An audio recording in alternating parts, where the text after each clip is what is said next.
Hi guys. Okay, so today we're here to chat and have some fun. But before we dive in, it would feel right without introduction, right? Yes. So let's go around and introduce ourselves first. Okay. Hi, my name is Rafika. I'm super excited to dive into this topic with all of you guys.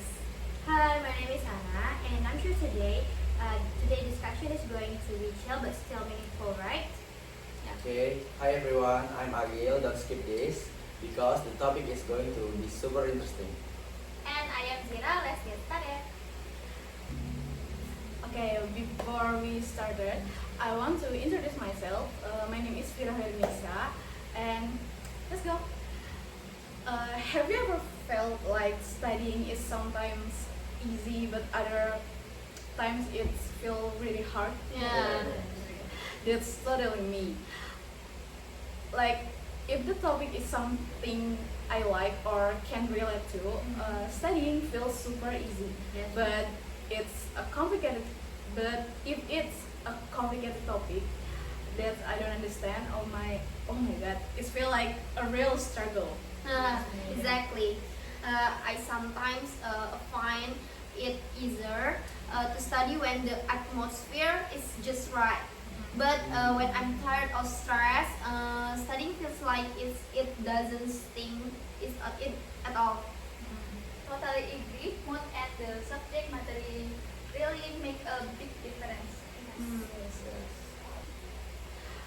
Okay, speaking of studying, have you ever felt like your way of studying is totally different from your friends? Like, for example, some people like to read books while listening to music, while others need complete silence to focus. Yes, exactly. I am the people who has to make colorful notes to remember things. If I don't, it like the lessons just pass right through my head. Mhm. I'm the opposite. I have to read out loud and talk to myself, like I'm teaching myself. I don't nothing stitch at all. That's so interesting. So actually, everyone has their own ways of learning, and that's what make education so complex. Imagine if teacher only use only one method to teach, so many people would fall behind. Absolutely, and that's where we got into today's topic. That's educational psychology. This is a branch of psychology that specially talk about how people learn, why it's different for everyone, and how to make the learning process more effective. Okay, but don't worry, guys. We are not going to make it feel like a theory heavy lecture. Well, we are just have a relaxation conversation, give a real life example, and make it relatable to our life, everyday life. Well, according to the topic described earlier, what is educational psychology? Okay. Educational psychology is a branch of psychology that specifically and deeply studies how humans learn, develop, and experience cognitive transformation in the context of formal and informal education. This is a definition and understanding of number one, learning process.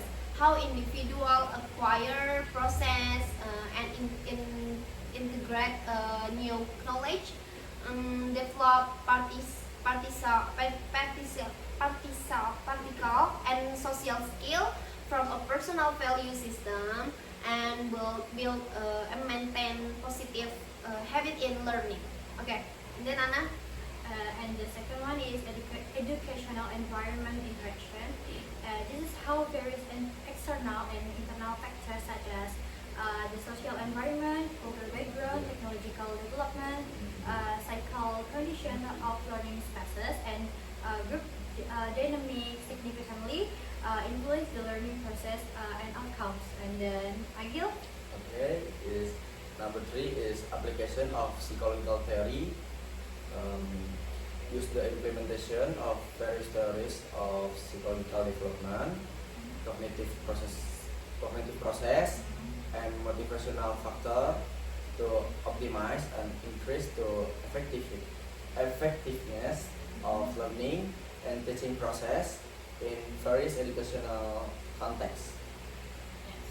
Educational psychology aims to identify and develop the best and most effective strategies to support successful learning for all individuals with various characteristics and learning needs.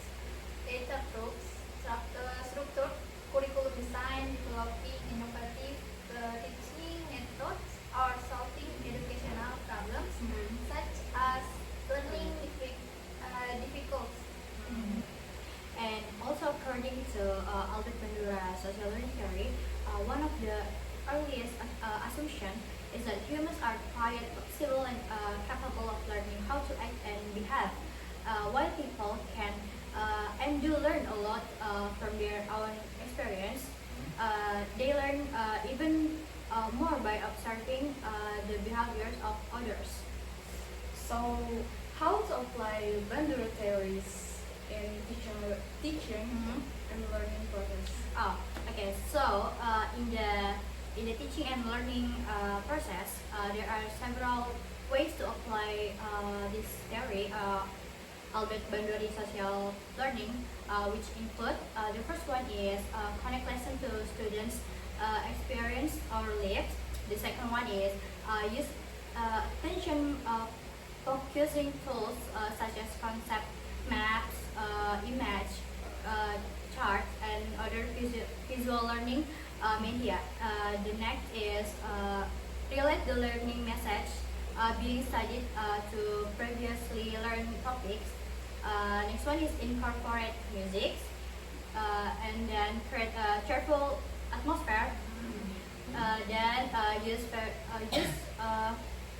varied techniques for presenting material, and the last one is reduce irrelevant learning materials. That's a lot, eh? Yes. Okay, talking about Bandura social learning theory, there is important thing that we must remember, which is modeling or giving student direct example of expected behavior. So teachers should not only teach the material, but also model how to face challenges, solve problems, and work together. In addition, providing opportunities for students to work together in groups is also important, as they can learn from their peers. Yes. In this way, teachers can help students not only learn academic but also social skills that will be useful to them outside the classroom. Okay. So that's all our topic today. We discuss educational psychology, which explore the learning process, educational environment, and the application of psychology theory. We also covered Bandura's theory, Yes. highlight the importance of observation, modeling, and creating an enjoying learning atmosphere for effective education. Yeah. So I hope our topic today can be insightful for you guys, and thank you for watching. Bye bye. Bye-bye. Toodles.